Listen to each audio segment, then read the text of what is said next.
국제 결혼이 늘어나면서 다문화 학생도 늘고 있습니다. 한국어도 서툴고 학교에도 적응해야 하고 맞춤형 지원이 필요한데요.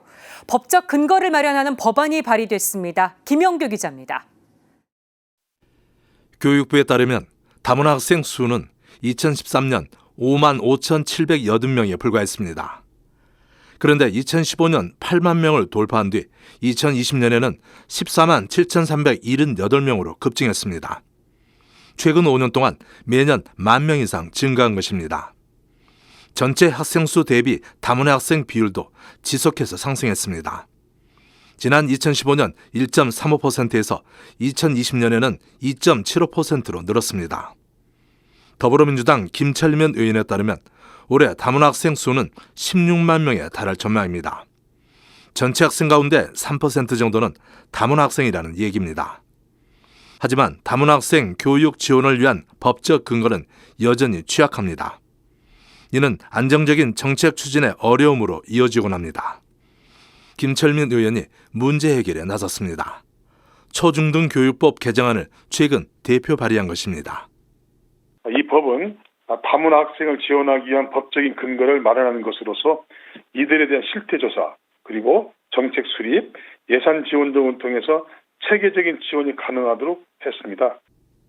개정안은 국가와 지방자치단체가 다문화 학생의 교육기회 보장과 언어교육, 학교생활 지원 등 교육상 필요한 시책을 마련하도록 했습니다. 이를 위해 교육부 장관은 실태조사를 실시할 수 있도록 했습니다.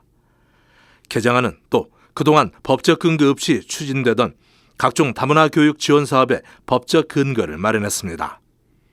우선 학교의 장은 다문화 학생의 학교 적응을 위해 필요한 경우 특별학급을 설치 운영할 수 있도록 했습니다. 나아가 교육부 장관과 교육감은 필요한 지원을 할 수 있도록 했습니다. 개정안은 다문화 교육을 원활하게 추진하기 위한 방안도 담았습니다. 교육부 장관과 교육감이 다문화 교육 지원센터를 설치하거나 지정, 운영할 수 있도록 했습니다.